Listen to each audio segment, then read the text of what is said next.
Students, biology के अपनी पिछली क्लास में क्लास 12 के रेस्पिरेटरी सिस्टम श्वसन तंत्र का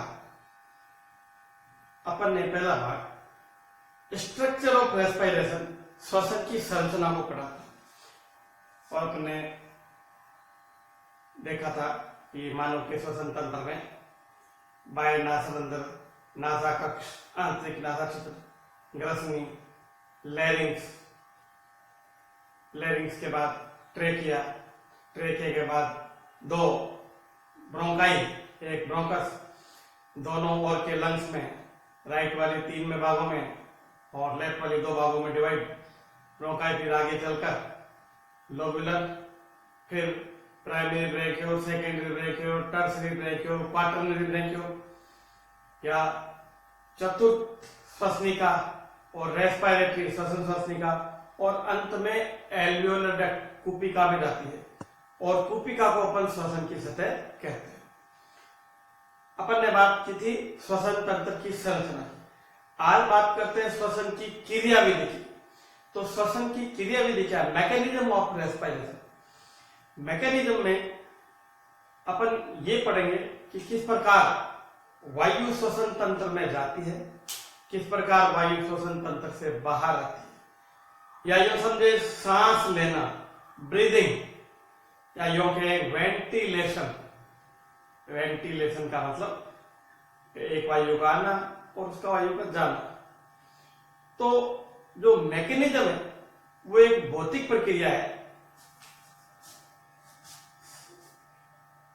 श्वसन एक भौतिक प्रक्रिया है, फिजिकल फिनोमेना है। It's a physical phenomena.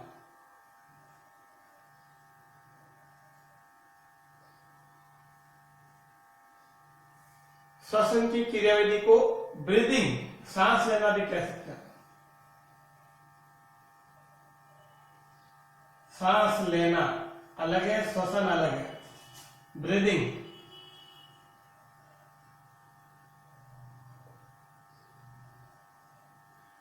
Ventilation संवातन,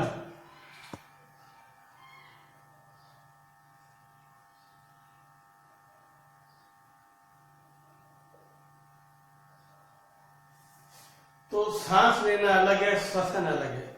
अपन ने श्वसन की परिभाषा के बारे में बात की थी। श्वसन में जो भोजन पचित हो गया था, खाद्य पदार्थ जो अपने शरीर में अवशोषित हो गए, उनके रासायनिक बंधों से टूटने पर जो ऊर्जा मुक्त होती है उसको जैविक ऊर्जा एटीपी के रूप में बदल लेना श्वसन या रेस्पिरेशन कहलाता है। जबकि O2 लेना, CO2 छोड़ना या योग्य सांस लेना, ये कहलाएगी श्वसन की क्रियाविधि, मैकेनिज्म।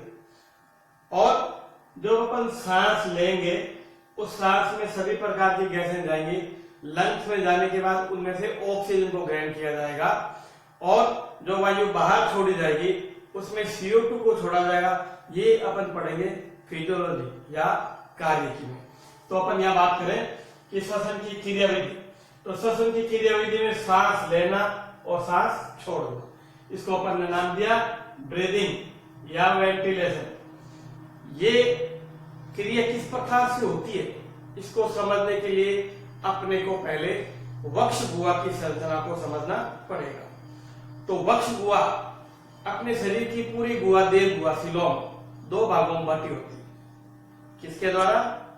डायफ्राम के द्वारा। जो ये डायफ्राम है यहाँ पर, इस डायफ्राम के कारण ऊपर की गुहा थोरेसिक कैविटी, वक्ष गुहा, जिसमें लंग्स और हार्ट स्थित है, और इसके नीचे एब्डोमिनल कैविटी, उदर गुहा, जिसके अंदर दूसरे भाग विसरल ऑर्गन या अंतराल स्थित है। वक्ष गुहा में क्या है? वक्ष गुहा में पृष्ठ भाग में पाया जाता है कशेरुक दंड। तो स्टूडेंट, ये है कशेरुक दंड, जिसका निर्माण कशेरुकाएं करती है।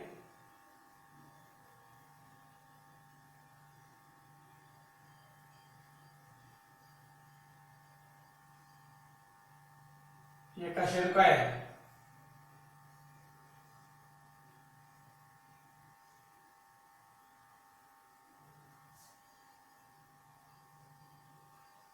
अपन लगभग 9 वर्टिब्रेट बना लेते हैं, क्योंकि ये पृष्ठ भाग में कशेरुकदंड वर्टिबल कॉलम,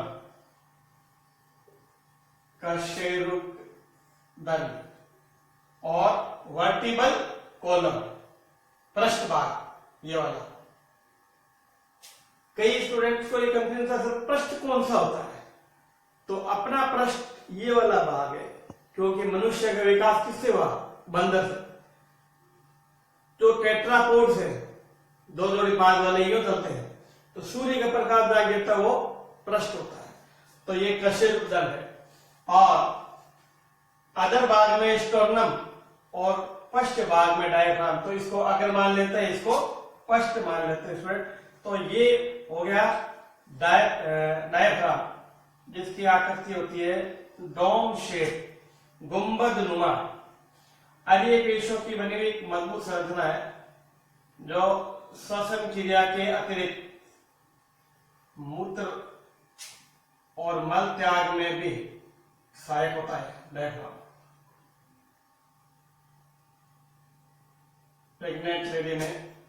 प्रेगनेंसी में भी है सहायक होता है।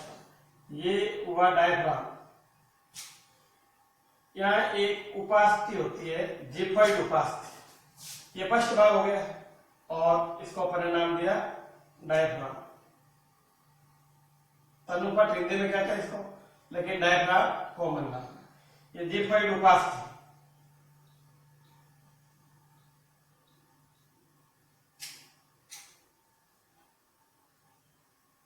उपास्थि यानी कार्टिलेज, जो लचीली होती है, बोन जो हार्ड होती है। इससे जुड़ा होता है स्टर्नम। स्टर्नम कौन सा है अभी बताता हूं, ये अधर भाग, और यहां से ये स्टर्नम गया, यह आके जुड़ेगा। तो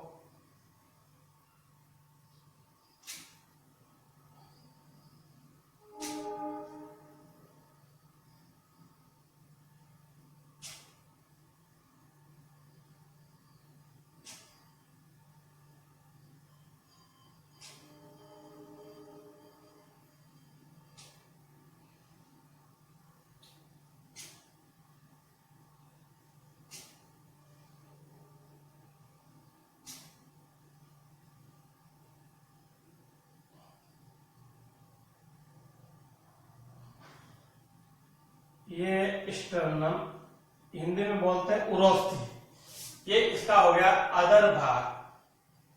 ये डोर्सल और ये वेंट्रल अधर भाग।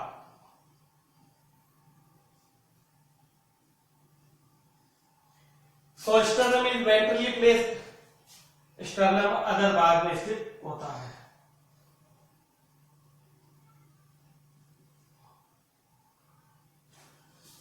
ये वाला स्टर्नम है, बीच वाला, जहां दोनों पसलियां जुड़ी हुई हैं, वो स्टर्नम है। इससे जुड़ी होती है पार्श्व में रिब्स या पसलियां। तो मनुष्य में 12 जोड़ी पसलियां पाई जाती हैं। ऐसा करते कि बाई हेडेड पसली का ऊपरी सिरा और निचला सिरा इस प्रकार।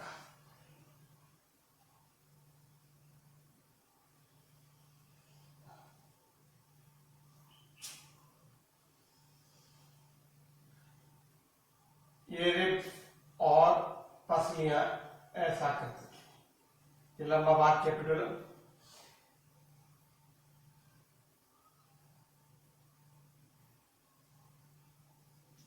पसलियां या रिब्स।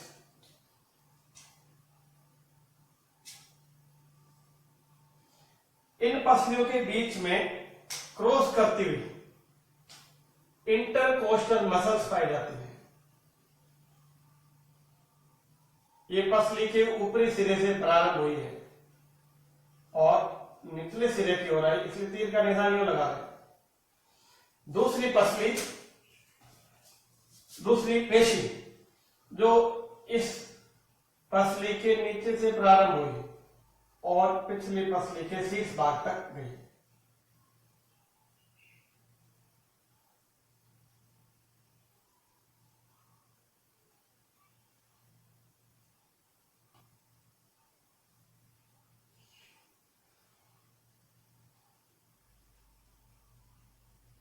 इस प्रकार से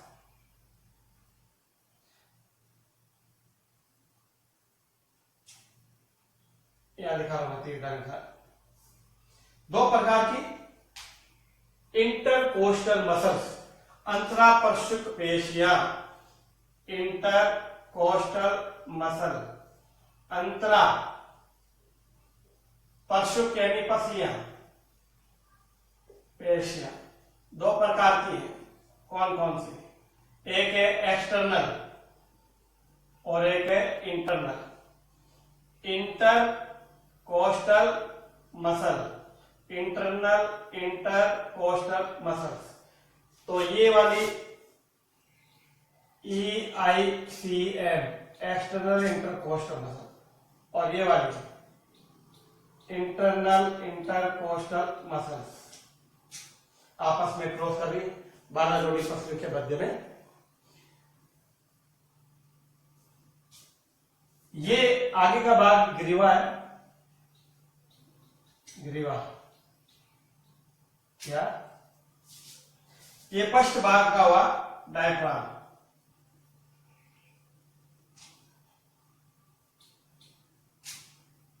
तो मैंने सरलता के लिए लिख दिए कशेरुदंड पृष्ठ में, स्टर्नम वेंट्रल, पसलियां लेटरली पार्श्व, डायफ्राम पश्च भाग में, अग्र भाग में ग्रीवा।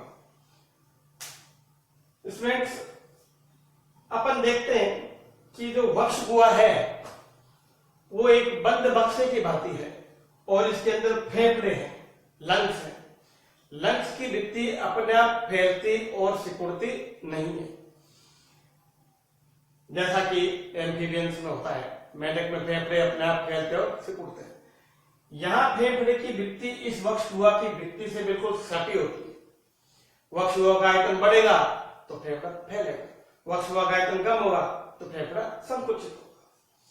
तो वक्ष गुहा के आयतन के कम या अधिक होने से लंग्स फैलते और सिकुड़ते हैं। अब वक्ष गुहा का आयतन कम कैसे होगा, अधिक कैसे होगा? तो देखो अपन एक चित्र से पहले इसको समझते हैं। ये जो गुंबद आकार का डायफ्राम है, अन्य पेशियों का बना होता है। इसकी मसल्स रिलैक्स होती हैं, शिथिल होती हैं, तो ये धनुष आकृति से थोड़ा सीधा हो जाता है। और आप जानते हैं जब कोई गोलाकार चीज धनुष आकृति सीधे में बदलेगी तो उसकी लंबाई बढ़ जाएगी, यहां तक आ गया। इसके साथ ही एक्सटर्नल इंटरकोस्टल मसल संकुचित होती है तो पसलियों को पार्श्व में विस्थापित कर देती है और स्टर्नम अधर में आ जाता है।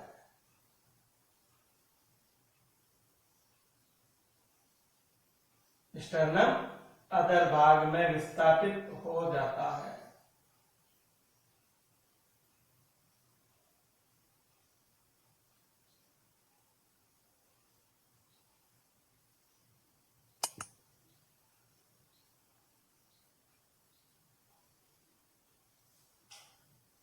तो स्टूडेंट्स कुल मिलाके वक्ष गुहा का आयतन अग्र पश्च दिशा में बढ़ गई और पृष्ठ और अधर दिशा में भी बढ़ गया। क्यों? कि स्टर्नम अधर में विस्थापित हो गया, पसलियां पार्श्व हो गई, कशेरुदंड स्थिर रहता है, ये हिलता नहीं। इस प्रकार से वक्ष गुहा का आयतन बढ़ गया। वक्ष गुहा का आयतन बढ़ गया तो इसमें वायु पर दबाव कम हो गया, और जब वायु पर दबाव कम हो गया तो वायु वातावरण से खींचती हुई श्वसन मार्ग से बाह्य नासारंध्र, नासाकक्ष, आंतरिक नासारंध्र, ग्रसनी, कंठ, ट्रेकिया, इंस्पायरेशन एक एक्टिव प्रोसेस है, इसमें ऊर्जा खत्म होती है। इंस्पायरेशन में सबसे पहले डायफ्राम जो धनुषाकृति का है वो सीधा हुआ, चपटा हुआ। इसके लिए डायफ्राम की एरिया पेशियों में संकुचन होता है, रेडियस मसल्स होती है उनमें कॉन्ट्रैक्शन होता है। तो डायफ्राम के सीधा होने से और साथ में एक्सटर्नल इंटरकोस्टल मसल के कॉन्ट्रैक्ट हो जाने से स्टर्नम वेंट्रली अधर चला जाता है, रिब्स लेटरल पार्श्व में चली जाती है, वक्षोह का आयतन अग्रपृष्ठ पृष्ठ अधर दिशा में बढ़ जाता है। वक्षोह का आयतन बढ़ा तो फेफड़े फैलते हैं, फेफड़े फैले तो फेफड़ों में जो वायु उपस्थित है उस पर दबाव कम हुआ, उसमें दबाव कम हुआ, बाहर की वायु की तुलना में 1 से 3 mmHg के बराबर दबाव कम होता है। तो वायु बाहर से खींचकर श्वसन मार्ग से होती हुई लंग्स में आ जाती है। बाह्य नासारंध्र, नासाकक्ष, फेरिंक्स, लैरिंक्स, लैरिंक्स के बाद श्वास के लिए ट्रेकिया, ट्रेकिया के बाद ब्रोंकस, ब्रोंकस के बाद ब्रेंक्यूल्स, प्राइमरी सेकेंडरी टर्शियरी क्वार्टररी रेस्पिरेटरी ब्रेंक्यूल्स और रेस्पिरेटरी ब्रेंक्यूल्स के बाद एल्वियोलर डक्ट और कुपिका में पहुंच जाती है। तो इस पूरी क्रिया को हम एक बार दोबारा एक चित्र की सहायता समझते हैं कि ये कशेरुकदंड और ये स्टर्नम, ये डायफ्राम जो चपटा है, इससे डायफ्राम में संकुचन हुआ, डायफ्राम की पेशियों में संकुचन धनुषाकृति से सीधा हो गया। EICM में संकुचन स्टर्नम अधर दिशा में विस्थापित हो गया, पसलियां जो ये पार्श्व में विस्थापित हो जाएंगी जो डायग्राम में नहीं दिखाई पाएगी, और वक्षोह का आयतन ये इतना बढ़ गया है और इधर इतना बढ़ गया, यानी कुल मिलाकर वक्षोह का आयतन बढ़ा। वक्षोह का आयतन बढ़ने से लंग्स फैलते हैं, लंग्स के फैलने से लंग्स में उपस्थित वायु पर दबाव प्रेशर कम हुआ, प्रेशर कम होने से बाहर से वायु श्वसन मार्ग से होती हुई लंग्स में आ जाती है। अब अपन बात करते हैं एक्सपायरेशन कैसे होता है। तो ये जो डॉटेड डायग्राम है ये तो इंस्पायरेशन का, और जो पहले डायग्राम बनाया था वो एक्सपायरेशन। एक्सपायरेशन या उच्छ्वसन एक पैसिव क्रिया है, इसमें डायफ्राम में शिथिलन हुआ, रिलैक्स हुआ, यानी जो सीधा डायग्राम था वो गुंबदनुमा हो गया या धनुषाकृतिक हो गया। EICM वापिस रिलैक्स हो गई, स्टर्नम पूर्व स्थिति में आ गया, पसलियां पूर्व स्थिति में आ गई, और पूर्व स्थिति में आने से वक्षोह का आयतन इतना कम हो गया, पृष्ठ और अधर में, अग्र और पश्च दिशा में। वक्षोह का आयतन कम होने से फेफड़ों की भित्ति जो वक्षोह से बिल्कुल सटी होती है उसके ऊपर दबाव पड़ा, इससे लंग्स या फेफड़े सिकुड़ते हैं। फेफड़ों के सिकुड़ने से फेफड़ों में जो वायु उस पर दबाव बढ़ा, वायु पर दबाव बढ़ा तो वायु श्वसन मार्ग से होती हुई बाहर निकल गई। श्वसन मार्ग कुपिका, कुपिका नलिका, respiratory bronchioles, bronchioles, bronchi, trachea, larynx, pharynx, nasal chamber, external layers और बाहर निकल गई। तो इस प्रकार एक्सपायरेशन और इंस्पायरेशन दोनों में ही डायफ्राम और एक्सटर्नल इंटरकोस्टल मसल्स का मुख्य कार्य है। 75% 75% डायफ्राम का रोल है, 25% इंटरकोस्टल मसल्स और रिब्स का रोल होता है। या एक चीज जो ये क्रिया है ये अल्टरनेट होती रहती है, तो इसमें जो तंत्रिका तंत्र है उसका रोल होता है, उसका नियंत्रण होता है, ये अपन अलग टॉपिक में पढ़ेंगे। यहाँ पर मैं समझता हूँ एक्सपायरेशन और इंस्पायरेशन दोनों आपको समझ आ गए। ब्लू कलर से बनाया हुआ वो इंस्पायरेशन है और रेड से बनाया वो एक्सपायरेशन है। ये वाला एक्सपायरेशन है, ये वाला इंस्पायरेशन है, और नीचे श्वसन मार्ग भी है। मैं आपको एक बार थोड़ा नजदीक करके दिखाता हूँ। फिर भी आपको कोई समस्या हो तो आप मुझसे कांटेक्ट कर सकते हैं।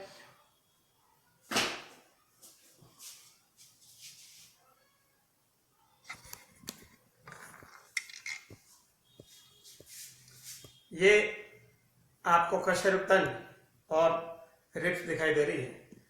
इंटरकोस्टल मसल्स ICM लिखा है क्योंकि इसमें एक्सटर्नल और इंटरनल का कोई पता नहीं चल रहा है। एक्सटर्नल इंटरकोस्टल मसल पसली के ऊपरी सिरे से प्रारंभ होकर पिछली पसली के निचले सिरे पर जाती है, जबकि इंटरनल इंटरकोस्टल मसल्स पसली के निचले से सिरे से प्रारंभ होकर और पिछली के शीर्ष की ओर जाती है। ये एक्सपायरेशन और इंस्पायरेशन दोनों। डायफ्राम में संकोचन, इधर शीतलन, एआईसीएम में संकोचन, इधर शीतलन, स्टर्नम इधर अधर में विस्थापित, यहाँ पूर्व स्थिति में, पसलियां इधर पार्श्व में विस्थापित, इधर पूर्व स्थिति में, पांचवा वक्षवाकायतन बढ़ना और इधर वक्षवाकायतन कम होना, छठा वक्षवाकायतन कम होने से लंग्स का फैलना और लंग्स का सिकुड़ना, सातवां लंग्स में जब फैलते हैं तो वायु पर दबाव कम होता है और दबाव कम होने से वायु बाहर निकलती है। और ये दोनों। अब बात करते हैं श्वसन मार्ग की। तो श्वसन मार्ग जो शुरू होता है वो इधर से अपन शुरू करते हैं। सर्वप्रथम एक्सटर्नल लेयर, बाह्य नासा रंध्र, नासा कक्ष, pharynx, लैरिंग्स, trachea, bronchi, respiratory bronchioles और कुपिका। और जब वायु प्रवेश करेगी तो बाह्य नासा मार्ग से होती हुई कुपिका तक आएगी और जब वायु बाहर निकलेगी तो जो एरो रेड से दिखाया हुआ है वो एक्सपायरेशन को दिखाया है कि कुपिका से होती किस प्रकार वायु बाहर निकल रही है। तो ये पूरा आपके एक्सपायरेशन और इंस्पायरेशन क्लियर हो गए होंगे। और फिर भी अगर किसी को कोई समस्या रहती है तो आप मुझसे संपर्क कर सकते हैं।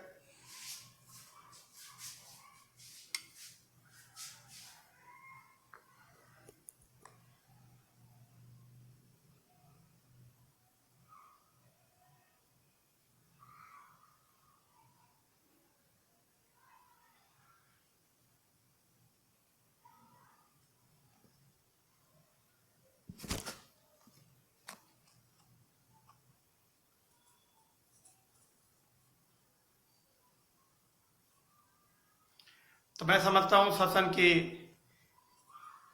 क्रियाविधि मैकेनिज्म आपको हर कंसेप्ट क्लियर हो गया होगा। अगले अपने टॉपिक में फिजियोलॉजी ऑफ रेस्पिरेशन की बात करेंगे। फिजियोलॉजी क्लास 12th में बोर्ड ने इस बार हटा रखी है, लेकिन नीट के एग्जाम में फिजियोलॉजी बहुत इंपॉर्टेंट है। तो अगले अपने वीडियो में फिजियोलॉजी ऑफ रेस्पिरेशन पढ़ेंगे। ओके, थैंक यू, धन्यवाद।